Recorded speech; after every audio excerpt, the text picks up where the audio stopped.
सनातन संस्कृति की अमृता जब हमारे पवित्र स्थलों को मिटाने की कोशिश हुई। नमस्कार और स्वागत है आपका देव कथाएं चैनल में।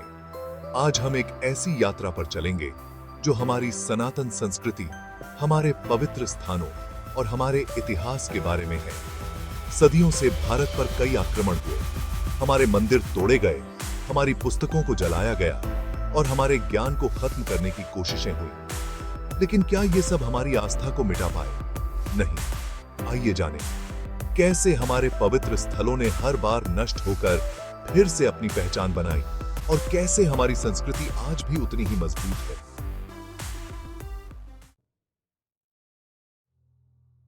मुगल आक्रमणकारियों ने भारत पर सिर्फ विजय पाने के लिए हमले नहीं किए, बल्कि हमारे मंदिरों को, हमारी संस्कृति को और हमारी धार्मिक पहचान को मिटाने की कोशिश भी की।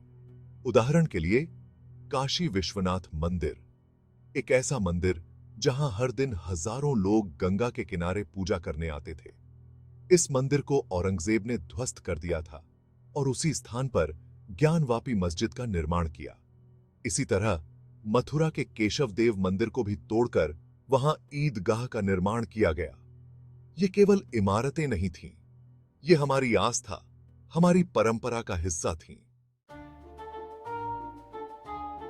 सोमनाथ मंदिर, भारत के 12 ज्योतिर्लिंगों में से एक, इसे कई बार लूटा और तोड़ा गया। 1025 ईस्वी में महमूद गजनवी ने इस मंदिर पर हमला किया और इसे पूरी तरह से नष्ट कर दिया। उसने इसे लूटा और इसकी अमूल्य संपत्ति अपने देश ले गया। लेकिन क्या यह मंदिर हमारे विश्वास को खत्म कर पाया? नहीं। हर बार जब इस मंदिर को नष्ट किया गया, भारतीयों ने इसे फिर से बनाया। सोमनाथ का अस्तित्व हमारी सनातन संस्कृति की अडिगता और पुनर्निर्माण की भावना का प्रतीक है। भारत में कभी तक्षशिला और नालंदा जैसे विश्व प्रसिद्ध विश्वविद्यालय थे, जहां न केवल भारत बल्कि दुनिया भर के विद्यार्थी पढ़ने आते थे। नालंदा विश्वविद्यालय को बख्तियार खिलजी ने आक्रमण कर जला दिया। यहां लाखों पांडुलिपियां और ग्रंथ थे, जिनमें आयुर्वेद, खगोल शास्त्र, गणित, योग और दर्शन से जुड़े अनमोल ज्ञान भरे थे। इन पवित्र विश्वविद्यालयों के नष्ट होने से हमारा बहुमूल्य ज्ञान खो गया। यह केवल इमारतें नहीं थीं, बल्कि यह हमारी संस्कृति और विज्ञान का संगम थी।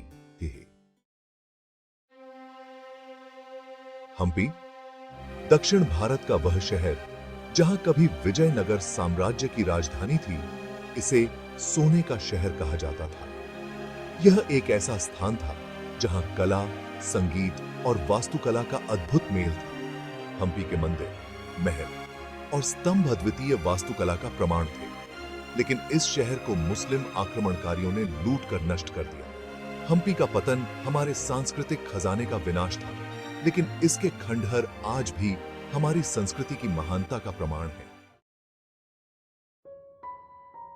मुगलों के बाद ब्रिटिश आए। उन्होंने सिर्फ हमारे संसाधनों को ही नहीं, बल्कि हमारी सोच और हमारे आत्मसम्मान को भी नष्ट करने की कोशिश की। लॉर्ड मैकाले ने भारतीय शिक्षा प्रणाली को बदलने का फैसला किया। उसने गुरुकुल प्रणाली को समाप्त कर दिया और अंग्रेजी शिक्षा लागू की। यह शिक्षा हमें हमारी ही संस्कृति से दूर कर रही थी। हमारे प्राचीन ज्ञान को किताबों में बंद कर दिया गया और हमारी नई पीढ़ियों को अपने गौरवशाली इतिहास से दूर कर दिया गया।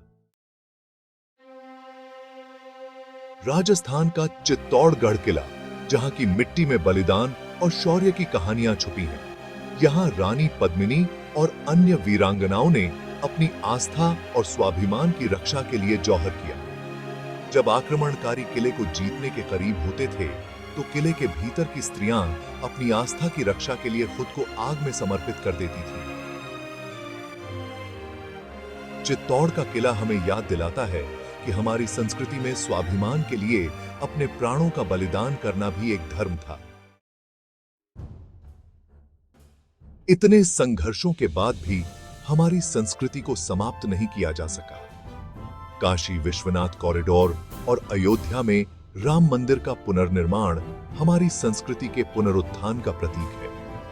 भारत में अब कई ऐसे प्रयास हो रहे हैं जिनके माध्यम से हमारे पवित्र स्थलों को पुनर्जीवित किया जा रहा है। कई स्थानों पर पुराने मंदिरों की मरम्मत हो रही है और भारत का पुरातत्व विभाग हमारे धरोहर स्थलों का संरक्षण कर रहा है। यह हमारा दायित्व है कि हम अपने इस सांस्कृतिक खजाने की रक्षा करें।